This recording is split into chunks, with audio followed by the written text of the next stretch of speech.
Hello दोस्तों आज हम लोग पढ़ेंगे कि इंडियन कॉन्स्टिट्यूशन अर्थात भारत के संविधान जब बन रहा था तो उसमें कौन कौन से देश भागीदार थे, किस किस देशों से हम कुछ न कुछ लिए हैं। दोस्तों आइए देखते हैं दोस्तों कि किस देश से हम क्या लिए हैं, वो देश कौन कौन से हैं। आइए दोस्तों कुछ ट्रिक के माध्यम से हम लोग इन देशों का नाम याद रखेंगे।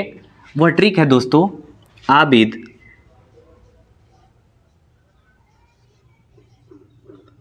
आज, रुक जा, अमेरिका फरार।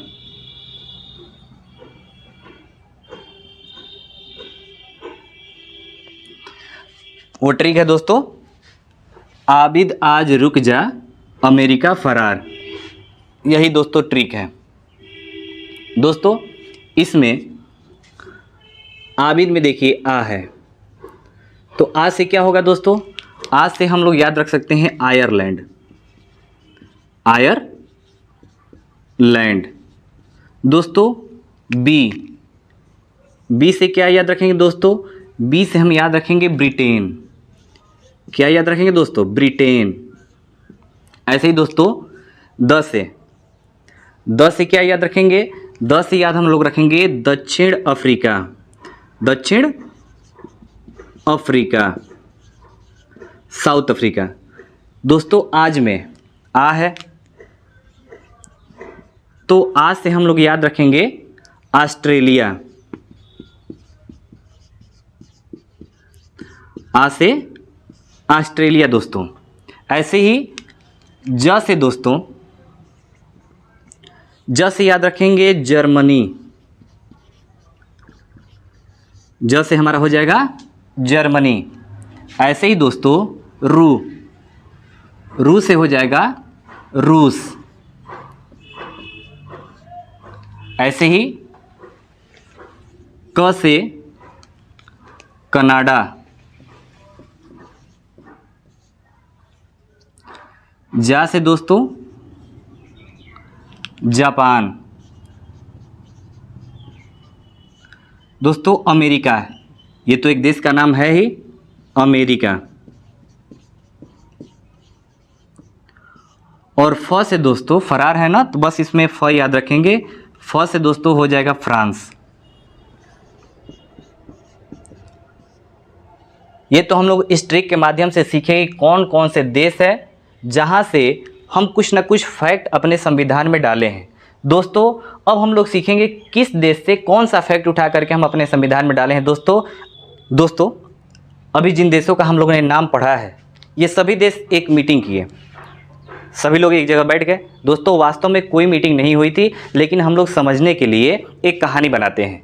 उस मीटिंग में ब्रिटेन बोलता है कि मैं भारत पे कई सालों तक राज किया हूँ, इस वजह से यहाँ की जो संसदीय प्रणाली होगी, जो कार्यविधि होगी, वह मेरे यहाँ से जाएगी।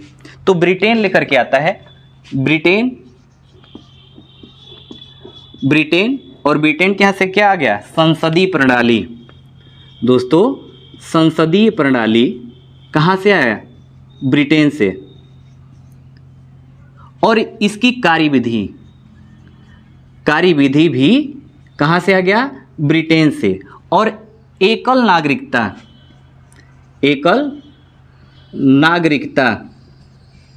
ये भी दोस्तों कहाँ से आ गया, तो ब्रिटेन से। दोस्तों कुछ देश ऐसे हैं जहाँ पे हमें डबल नागरिकता लेनी पड़ती है। जैसे दोस्तों अगर अमेरिका में हम लोग रहते हैं तो अमेरिका का तो नागरिकता लेना ही पड़ेगा, और जिस सिटी में रहते हैं उस सिटी की भी हमें नागरिकता लेना पड़ेगा। लेकिन भारत में ऐसा नहीं है दोस्तों। भारत में रहने के लिए केवल भारत की नागरिकता ही काफ़ी है दोस्तों, हमें किसी राज्य की नागरिकता नहीं लेनी पड़ती है दोस्तों। तो ब्रिटेन के बाद उस मीटिंग में अमेरिका बोला, अमेरिका कहता है कि भाई मेरे पास राष्ट्र संघ है और मेरा काम है लोगों को न्याय दिलाना, स्वतंत्र रखना। तो यहां से आ गया दोस्तों न्यायिक प्रणाली, स्वतंत्रता का अधिकार।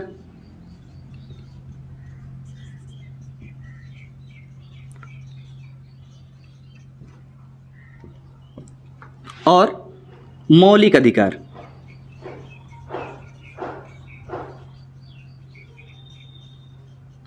ब्रिटेन बोलता है कि मैं राज्य क्या हूं, मैं कई दिनों तक शासन किया हूं भारत के ऊपर, इस वजह से संसदीय प्रणाली मेरे यहां से जानी चाहिए, कार्य प्रणाली भी मेरे यहां से जानी चाहिए और एकल नागरिकता भी मेरे यहाँ से जानी चाहिए।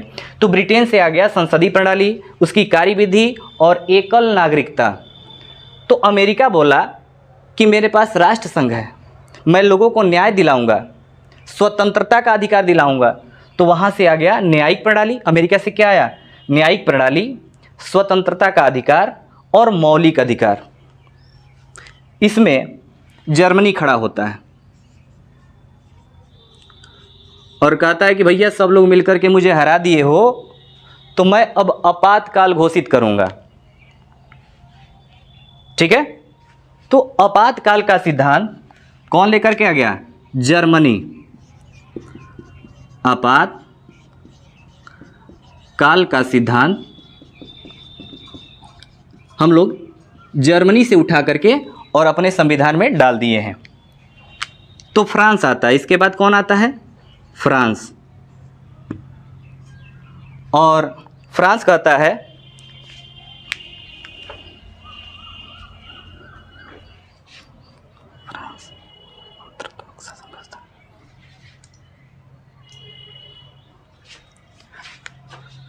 और फ्रांस के यहाँ से दोस्तों गणतंत्रात्मक शासन व्यवस्था,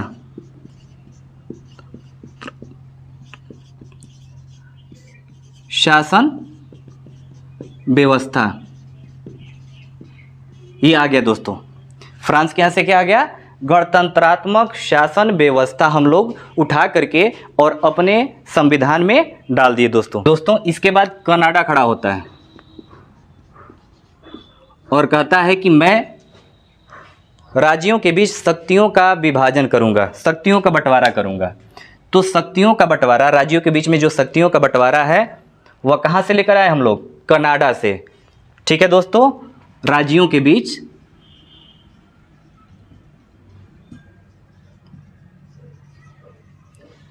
शक्तियों का बंटवारा,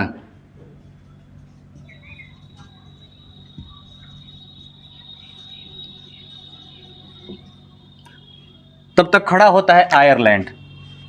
उस मीटिंग में आयरलैंड खड़ा हो जाता है और कहता है कि मुझे आप लोगों की नीति समझ में ही नहीं आई। ये कहता है कि नीति समझ में नहीं आई, और इससे हम लोग याद रखेंगे नीति निदेशक तत्व।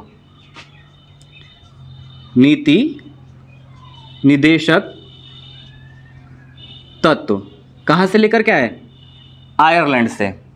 आयरलैंड से दोस्तों नीति निदेशक तत्व लेकर के आए और कनाडा से राज्यों के बीच शक्तियों का बंटवारा। दोस्तों इसके बाद ऑस्ट्रेलिया खड़ा होता है, कहता है कि जो वर्ल्ड कप होता है क्रिकेट का, उसमें मैं पहले स्थान पे आता हूँ, हमेशा पहले सूची पर आता हूँ। तो सूची से याद रखेंगे समीपवर्ती सूची, समवर्ती सूची, समवर्ती सूची। समवर्ती सूची क्या है दोस्तों? इसको कभी विस्तार से हम लोग पढ़ेंगे समवर्ती सूची क्या है। लेकिन ये क्या करता है कि कुछ चीज़ें ऐसे हैं जो केंद्र के अधीन भी आते हैं और राज्य के अधीन भी आते हैं। जैसे शिक्षा पे एक्शन केंद्र भी ले सकता है और राज्य भी ले सकते हैं, जो सेंट्रल गवर्नमेंट के भी अधीन है और स्टेट गवर्नमेंट के भी अधीन है। इस पे दोनों लोग एक्शन ले सकते हैं, चाहे सेंट्रल गवर्नमेंट हो या स्टेट गवर्नमेंट हो, ये दोनों एजुकेशन पर एक्शन ले सकते हैं दोस्तों। तो एजुकेशन किस में आता है? समवर्ती सूची में आता है दोस्तों। इसके बाद दक्षिण अफ्रीका। दक्षिण अफ्रीका दोस्तों, दक्षिण अफ्रीका ये संविधान में जो संशोधन होता है वह कहाँ से लेकर के आए? दक्षिण अफ्रीका से। दोस्तों दक्षिण अफ्रीका से हम लोग लेकर के आए कि संविधान में संशोधन। ठीक है दोस्तों, और ऐसे ही दोस्तों रूस। इसके बाद जो रूस होता है दोस्तों, रूस खड़ा होता है और यहाँ से हम लोग लेकर के आते हैं मूल कर्तव्य। मूल कर्तव्य, मूल कर्तव्य हम कहाँ से लेकर के आते हैं? रूस से। दोस्तों ऐसे ही कुछ इंटरेस्टिंग वीडियो देखने के लिए हमारे चैनल को लाइक करें, सब्सक्राइब करें और बेल बटन को दबाएं। दोस्तों थैंक यू, जय हिंद।